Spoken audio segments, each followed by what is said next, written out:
in the den, so go tell a friend. The best podcast on earth's about to begin. We got jokes and news and movie reviews. After Dark NC-17 with the crew. Interviews with the best artists around. So like, comment, subscribe. The show's starting right now. Let's go.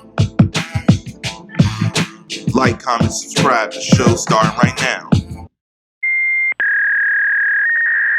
Your energy been telling me that you're not really sure. And if you ever got the chance to switch on me, you probably would. They hit it no more. Your true colors ain't pure. You wanna do what you want, go and do. Welcome to Down in the Den, the number one podcast in the game, to meet the most incredible stars of the future, the best creatives in the game. And today, we aren't speaking with a future star.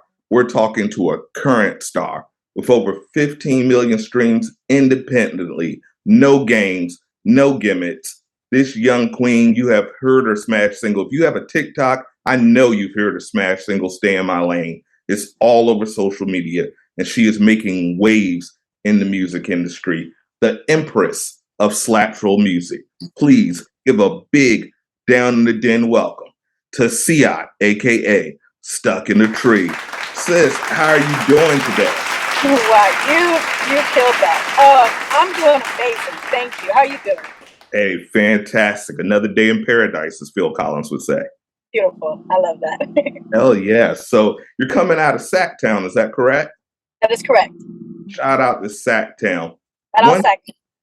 All day. You guys are doing better than my Lakers. So congratulations. I don't even want to talk about that, but congratulations. Well, I wish I kept up with that type of stuff. I got to do better. You're not missing much. So there's a tradition here. I'm a geek. I'm a big superhero nerd. I learned to read off a Batman comic book, and every episode we begin the same. I consider creatives our modern day superheroes. So I want to ask you, what's your origin story? How did you discover music? How did you realize this is what you wanted to do with your life? How did you get bit with that music bug? Okay, so my origin story is kind of funny, right? Because let's start at the very beginning. I don't come from music, right? I've always been an artist. I've always been into like more visual arts. I was a painter. I tried sculpting. I dabbled like hair, different things, fashion, sewing. Like I always tried different stuff. And then one day I really like just sat down. I kind of I went through like a little transition in my life where I was kind of like, okay, I need to find out who I am, right? So I had a little moment. And in that moment, I was kind of like, I've never tried music, right? And the way I came to it, I was kind of thinking like poetry. If I could play poetry, different art like that. That's an art that I haven't really tried before and like dabbled with. So I gave it a try. And then listened to a couple YouTube beats, wrote a couple songs. I ended up writing a song called Come Over. And that's when I was like, oh, wait a minute. Like, I think I'm good at this. Like, maybe I should take this a little more seriously because I never meant to, make it like a thing. I just wanted to try something. And then I was like, oh, wow, okay, I'm actually pretty good at this. And then down the line, I ended up finding this one beat that I wrote Runaway to, which is like a really smooth kind of neo soul. It's a beautiful song. And that's how I actually got acquainted with my now like main and only producer, manager. Like I found his beat and kind of like, being a little cocky, thinking like, cause I was like, oh, I wrote a song, I did good. I hit him up and I was like, okay, look, I think I could do something. And I had like a little blind faith in myself and it happened to work out. Like we ended up, linking up, making a really beautiful song and like everything. And it was kind of just, it went from there. That's really like how it really started. Like 2018, I just got a hunch. I'm like, I want to try making music. And then it just divinely, like completely out of my control, things just kind of fell into place. Like it just did. Like I don't even know how to explain it sometimes. Like it was really like a gift from like the universe and things like that. Like I don't think I really had control of the process. I was just here to do it. Well, all the greats, Michael Jackson always said that he never really wrote the music. He was just a vessel. So all the greats say the same thing. I didn't know what it was coming. It was just inspiration, but I'm glad you listened to the universe because the shit's fire. So I am absolutely ecstatic that you listen. Now, you've coined the term slaptroll, which I freaking love. Energetic. I call your music soul medicine. It's very good. It's just very inspirational. Makes you want to get up, makes you want to challenge the norms. How does it feel to see thousands and thousands of young women inspired by your music and making TikToks and how does that feel to you seeing that you're really making an impact on young women all over the globe, really? To be honest with you, it's unreal.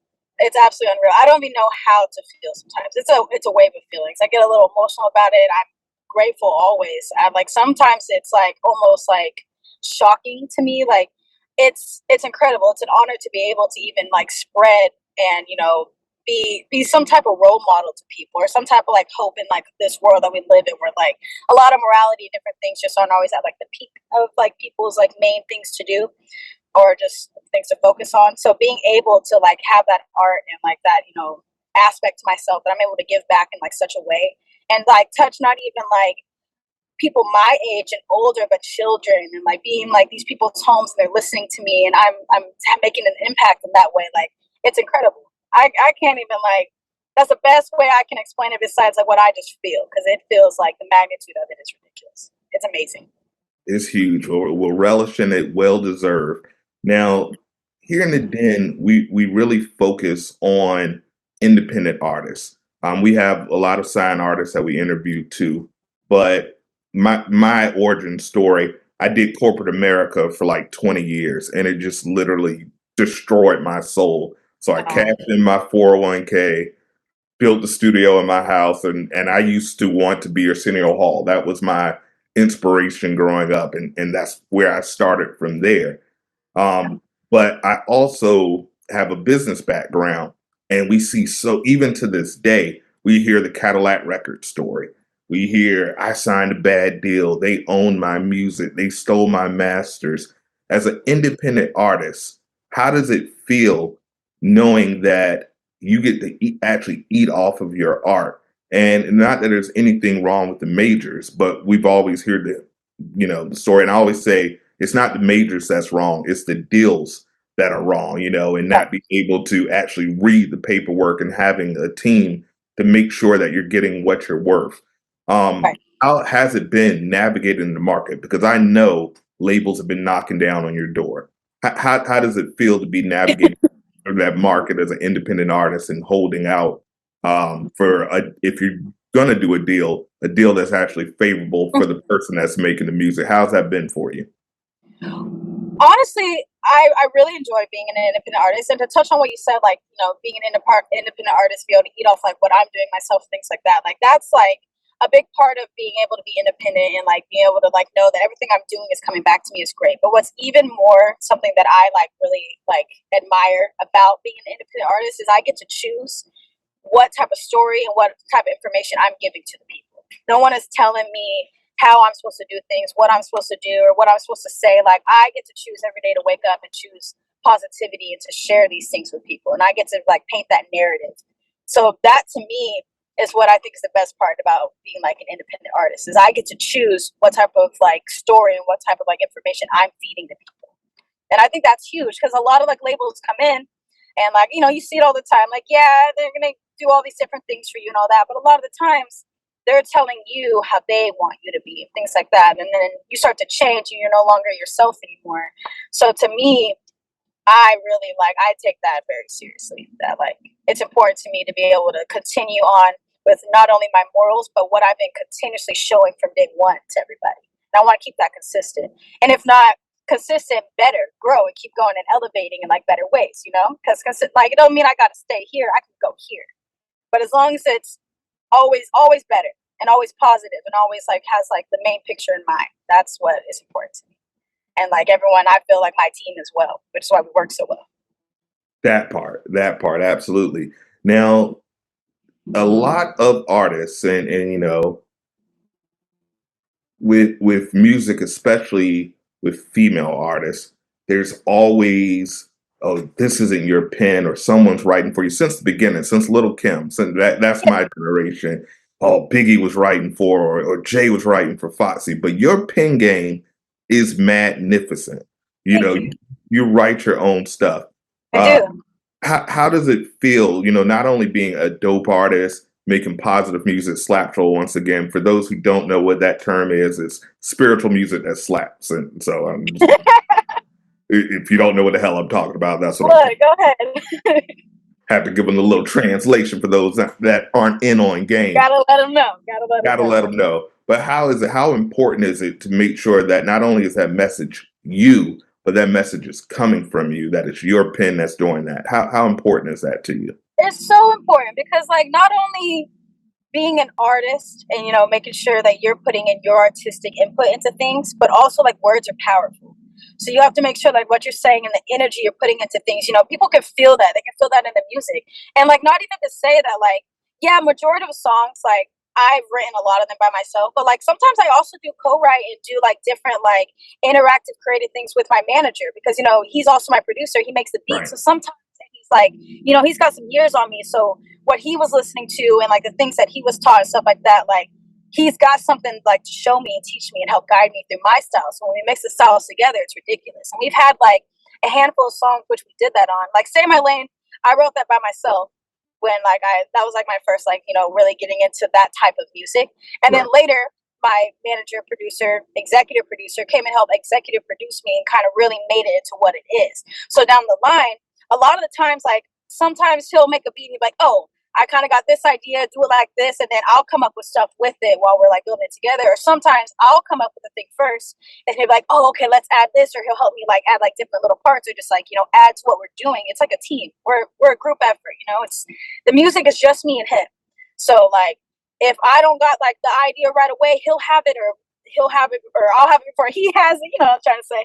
Or like sometimes we'll just go in together and be like, oh, I got this, but oh, I got this. We'll blend it. Like it really depends, but having that and like the creativity and then knowing like there's someone next to me that like it also keeps sorry to go off track real quick, but No, it also keeps me from being like repetitive, you know what I mean? And how I'm able to keep things changing and growing because I have someone next to me that not only has a different skill set, but also has my idea and my image in mind. So like it's so important, and being able to choose what we say and what we're putting out there, like having like that creative, like what's the word, like independence in a way, and having control of that, like it's a big deal. Like writing everything, enough to say like when someone writes for you, it's not you because that person could really have you in mind. But I get what you mean. Like people will be like, no, that ain't you. You didn't do that. But like everything we do is really us because we're aligned in what we're trying to do and what the goal is. Every Snoop needs his Dre. Every Michael needs his Quincy. So exactly, I can't do it by myself. you can't if I do did it. it, I don't think I'd be, making like not to say I wouldn't be making this beautiful music, but I have to learn things. I don't come from music. I need to learn things in order to grow and elevate. Like I think my progression would have been much slower if I didn't like have someone there that like when I'm missing a piece, he's like, I got you. Facts. It's all about the team and that collaborative spirit to make Always. one, uniform project. So I love shout out to SP. He helped link things up. Fantastic producer. Please, guys, check him out. Super dope. So now comes the scary part. And it's not really scary. It's the fun part. This is the part of the interview where we play. If you don't know, now you know, baby, baby. Shout out to the late great notorious B.I.G. And this game is brought to you by the good folks at Pod Decks. Time for the plug. Guys, if you are a podcaster like myself and you hate the same boring interviews, where you're from, what's your favorite food? Yeah, don't do that. Get Pod Decks. It's super dope. I've been doing this for a while now, and my interview game has gone up tenfold ever since I got Pod Decks. So if you guys want to get that, you can get your 10% off with discount code THEDEN. All right, now that this plug is out the way, got to pay the bills. Are you ready for your first question? Yes. All right, here we go. So this category is mental health. We always like to start serious and then end with the laugh. So mental health is a big deal for me. It's something that we sponsor. We have another podcast called Down in the Den After Dark, and every May we have a men's mental health episode. Super important. I feel it's important, especially for people of color, to realize I was raised, you don't talk to anyone, you hold it in, you're a man, you can't cry, you can't do this. And then you blow up and you realize, no, I need to talk to someone. So my first question on If You Don't Know, Now You Know. What are 3 things that you do for your mental health on a daily basis to help keep you in check? 3 things that I do. Well, for one, try to make sure I get good sleep. Um, I got a habit of being a little bit of a sleeper, but honestly, I need it. It helps me like recharge, do what I got to do. So, good sleep, not oversleeping, but good sleep. That's one thing that helps me. Eating well really helps me because I feel like what I put into my body and the things that I'm letting be a part of me has a big impact on how I am and my mood and different things like that. So I notice when I eat better, I drink a lot of water, and I'm just very mindful of what you are what you eat. That I really notice a big difference in that. And then the biggest one, and I would say probably the main one, is what I decide to consume on a daily basis as far as social media, because we live in a social media world, right? So I'm one of those people that I have to be really careful. Like I'm a TikTok person. I got to be on Instagram. I got to do these different things. But I've noticed with myself, if I spend a little too much time not doing my job, I notice the difference. I notice like peak in anxiety sometimes, or different things like that. So I'm quick to be like, let me take a break from that. I'm able to like recognize. I'm like, okay, now let me get back to where I was. So that's another thing. Is I guess that's kind of goes with everything I said. Like you are what you eat, you are what you consume. I just try to be very mindful of what I'm allowing to enter my mindset, my body, different things like that on a daily basis. And not every day is like perfect. Like some days I'm like, okay, I need to work on this or different things like that. So, but that's something I keep in mind. Hey, that, ladies and gentlemen, that is a good tip. Sleep, diet, and I remember we were interviewing LaRussell, and we were talking, and I said, I told him, diet is more than what you eat. It's everything you consume, from what you watch on TV, what you look at on your phone. It's everything. So those are good tips, guys. If you're having mental health, get some rest, watch your diet, make sure that you give yourself some time to recharge. So, That's hey. right. Off social media if it's not 100% for you that day.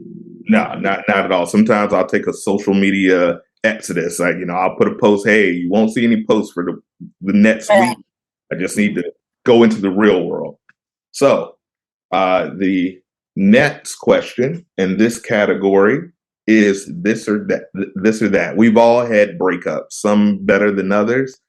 What do you prefer? Are you a text breaker upper, or are you an in-person breaker upper? I don't know. I guess it would depend on the situation, but I feel like anything that's worth, having like a serious conversation or anything like that's what should be value the person. Everything should be in person. I feel like just to, keep from any lines crossing just based on that. That's good advice. I Yeah, guess I think that's good for any situation, anything important or anything you're trying to portray in a certain way, especially if you don't want to be perceived wrongly, because sometimes you can't read things correctly over text. I think in person's the way to go for like almost every situation. absolutely, absolutely. I agree. And that's probably why every ex I've ever had, we're still good friends because I'm just like, hey, I try to stay f boy free. Is that what the kids say nowadays? I try to stay F-boy I guess, yeah, you're probably right. All right. So this next question is in the music category. Who Okay. do you view as an unsung hero of the music industry? Someone that you feel is just super inspiring that may not really get the press that they deserve. But who is your unsung music hero? This could be kind of an odd answer, but I'm gonna have to go with like Chopin. Okay. Okay. Chopin. Yeah, I'm gonna go with Chopin because working with my manager, producer, executive producer, all the things. He's like a classically trained pianist, but also like he's trained in like jazz and many other things. But like he really showed me how important like music really deprives or like not deprives it originates from classical music and symphonies and different things like that, and in such a way as far as like creating dynamics, creating like different things, making the music alive. Like you can't make music without certain foundations and just having like a certain understanding. So for me, I really like appreciate the greats as far as in classical music and pianists and like different things like that, because like that plays a lot into how I even make my music. And then working with my producer, because that's where his ear training comes from. I have to understand these things and be able to understand like, okay, dynamics and how I'm writing the beat and understanding like the different pockets within it. Like it's important. Like the music is alive. Like it's not just, so for me, I'm gonna go with Chopin. And I'd even go so far. Like one of my favorite pianists is Vladimir Horowitz. Like he's amazing. Like yeah, that's more where I derive from because like I said, that's like the essence of music right there, in my opinion. I was not expecting an answer, but I love it. That's the clip. Hey, timestamp that. That's the clip for. Okay, perfect. I love that. Great answer. Great answer. And the final question on if you don't know, now you know. We always have random fun with it. I guess this is a pretty appropriate question now in the land of COVID. Would you rather? This is in the would you rather category. Would you rather lose your sense of smell or your sense of taste? Oh my gosh, that's hard. Well, okay, because if I lose my smell, I can't taste anyways. And if I lose They my are connected. I don't know why they say yeah, they you are ever like connected, smell your but food before you eat it? Or yeah, like people say plug your nose before you drink something because you can't taste it. So I feel like if I lose my smell, I lose both. And if I lose my taste, then just nothing's good. So I'm gonna go with taste because it's over anyways. yeah, especially once you start eating healthy and stuff, you realize that you're gonna have to just put the taste aside. I remember Arnold, Yeah, it at tastes least good. have my smell. Let me be able to smell the roses or something. Like if I lose my smell, I'm gonna lose my taste regardless. So I don't know if it works the other way, but I'm hoping it doesn't. So I'm gonna go with taste for now. Taste, okay, all right, perfect. That's 100%. So that is we've just wrapped up. If you don't know, now you know. So now you guys know a little bit more about Siat, a little bit more. She likes Chopin. Who knew? Who knew? All right, excellent. So this comes the part. You've done fantastic. You get the Den Mate stamp. With that comes associate with the illustrious Den Mate family. We're a unit of artists, all genres, all makeups, creatives, directors, producers, rappers, singers. So you are affiliated in the family. We've kind of on the side been just giving you. We actually, guys, she is a 2022 Down in the Den artist, lookout artist of the year. So if you guys are looking at the page, we've been giving you guys game, telling you that she is phenomenal. So I'm so glad that we got to link up and get this interview and chat and talk about the phenomenal strides that you're making in the music industry. I salute you. Thank you so much. I wish you nothing but the success that you deserve and that you've continued to get. And I just hope it manifests tenfold. But now that you got your official Den Mate stamp, gang, please let everyone know where they can find you on social media. Any new, I know you got some new music coming out, any new projects that you want the people to look out for. You've earned it. The floor is yours. Thank you. So yeah, like I said, my name is Siat, aka Succulent Triad, and you can find me on all social media, SIAT, or actually, my bad, Stuck in a Tree, but a period in between each word, make it easier. Put it up And there. yeah, that's all social media. Yep. I'm definitely gonna be having some new music coming out, so stay tuned. We got some more like beautiful, spiritual vibes coming, and then we got some things in the future that you guys are really gonna need to look out for. I don't want to say too much, but stay here, okay? Yeah, no, I'm really grateful to be on here. Thank you so much for having me. Like, this was really awesome. I really enjoyed like your whole process and how you do the interview. Like, you're really dope. Thank you again, and just all the support you've given me. Like, I notice it, I see it, and I just want to say thank you. I'm happy to be here.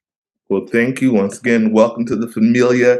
Anything you need from us, let us know. We'll get with your manager. We're going to send you some Down in the Den merch, like a hat, sweatshirt, something. Well, we actually just came out with some merch. We're gonna send you guys some stuff too. We got some like little things. I don't want to tell you what it is because it's a surprise, but we got some stuff too. So that's gonna be awesome. Oh I'm man, excited. if I wasn't so brown, I'd be blushing right now. So thank you so much. Yeah, we just got our first merch, so I'm like, anybody I can give it to. Like, come on, please. Hey, I'll rock it. I all the Den Mates merch, I rock their merch, do commercials, everything, because I just love the artist grind, and I love supporting fellow creatives. That's what it's all about, spreading that love. Hell yeah. Absolutely. Well, guys, this has been another phenomenal episode. I'm batting 1,000, all the greatest artists in the game. Please, I want you to check out, go to her social media page, follow, go to wherever you stream your music. Listen, it's phenomenal. I'm batting 1,000. I've given you zero bad advice. So if you don't do that, you're probably lame. So please go follow, Siat, thank you again. If there's Thank you so anything much. you need to promote, you're always welcome here. You have a home on the Den. Let us know. We got you. Thank you. All right. And as we end every single episode the same damn way, it's all about that peace. It's all about that love. It's all about that unity. And it's all about that respect. Deuces. All right.